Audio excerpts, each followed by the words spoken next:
প্রতিস্থাপন মানে বারবার একই পদ্ধতি, যে এখানে 1 নম্বর থেকে পাই।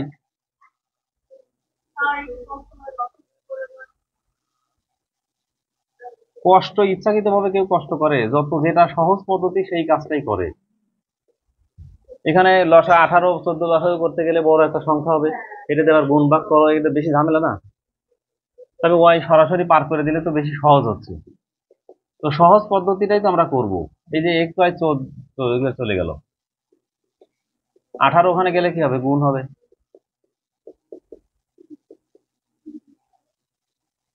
যা যে ক্যালকুলেশন ঠিক রেখে, ভুল যদি না হয়, যার যেভাবে ইচ্ছা মনের মতো করে ক্যালকুলেশন করবে।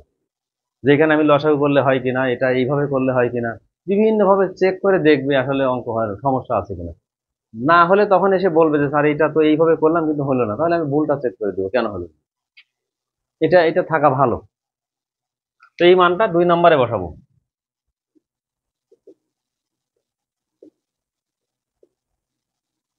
একটু হাতে লেখাটা একটু খারাপ, একটু কষ্ট করে বুঝে নিয়ে।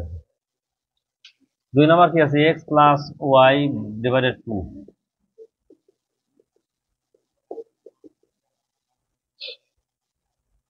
তো এখানে 2 লসাগু করে এক্স ওয়াই গুলো এক জায়গায় করে নেয়। দুজনের নিচে 2 আছে, তো কাজ খুব সহজ হবে। তাহলে এখানে উপরে লব যা আছে তাই, আর 2 2 দিয়ে ভাগ করলে তো 1 হবে। এখন এই 2 যদি ওই পাশে যায় তাহলে কোথায় যাবে? আর উপরে তাহলে কত হয়? 3x আর একটা x, 4x, 5y আর একটা y, 6y। 2 ওই পাশে গেলে 4। তো 4x প্লাস 6, এই যে এই ওয়াইটা ব্যবহার করবো। 4x প্লাস 6, এখানে যে ওয়াই এর যে মানটা 18, 1 minus x divided 14 equal to 4। তোমাদের বুদ্ধিও মানে খুব যে খারাপ না, এটা এটা লসাগু করে নিলে সংখ্যা হবে, সেটাও ঠিক আছে। 4x প্লাস 6 আর 18 গুণ করে কত হয়? 18 গুণন 6, 108। তাহলে 108 মাইনাস 108 এক্স ভাগ 14। ব্যাপার হচ্ছে তুমি যদি সিস্টেম ঠিক রাখো, কাজ করবে ক্যালকুলেটর। সংখ্যা যত বড়ই হোক, আমার কি কোনো অসুবিধা হওয়ার কথা? ক্যালকুলেটরে গুণ করবো, ক্যালকুলেটরে ভাগ করব। এখন এই এক্স গুলো এক জায়গায়।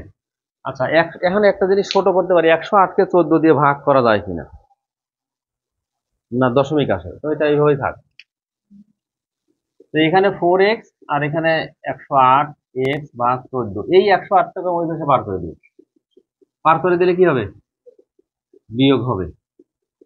আর এই এক্স এর যোগ বিয়োগ, ভগ্নাংশের যোগ বিয়োগ কিভাবে হয়? এখানে এই 14টাকে আমরা পক্ষান্তর করতে পারি না, অনেক স্টুডেন্ট করে। পারি না কেন পারি না? পক্ষান্তর কাকে করতে পারি? যে যে ভগ্নাংশটা পুরো টোটাল বাম পক্ষের নিচে ভাগ অবস্থায় থাকবে, সেটাকে পক্ষান্তর করা যাবে।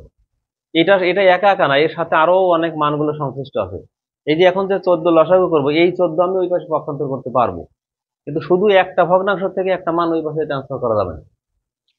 14 4 গুণ করলে 56, 14 14 ভাগ করলে 1, উপরে 108, 4 বিয়োগ কত করলে কত? 104। 104 আর 14 গুণ করলে কত হয়? তার আগে 56 বিয়োগ 108, বাম পাশে হয় 52, আর 104 গুণন 14, 1456।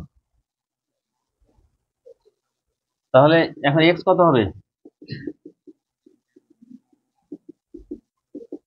28। এক্স মান পেয়ে গেলাম 28। ঠিক আছে? খুব কঠিন হলো কি? খুবই সহজ জিনিস। এর এক্স এর মান কি করবো? এখানে বসাবো। সংক্ষেপে লিখলাম 3 নং হতে পাই। 3 নং কি আছে? Y. Y equal to 18, 1 minus এই যে এক্স আছে, এক্স এর জায়গায় 28। এখন 28কে 14 দিয়ে ভাগ করলে 1 বিয়োগ 2, 1 বিয়োগ 2 কত হয়? -1। ওয়াই পেয়ে গেলাম -18। কত সুন্দর সুন্দর সহজ মান পেয়ে গেলাম। রাশিটা দেখে আমরা মনে হচ্ছে যে কত না ভয়ঙ্কর। তাহলে অতএব নির্ণয় সমাধান লিখবো X Y equal to 28 minus 18। এটা হচ্ছে অ্যান্সার। খুব সহজ জিনিস, পদ্ধতিগত ভুল না হলে অঙ্ক খুব সহজ।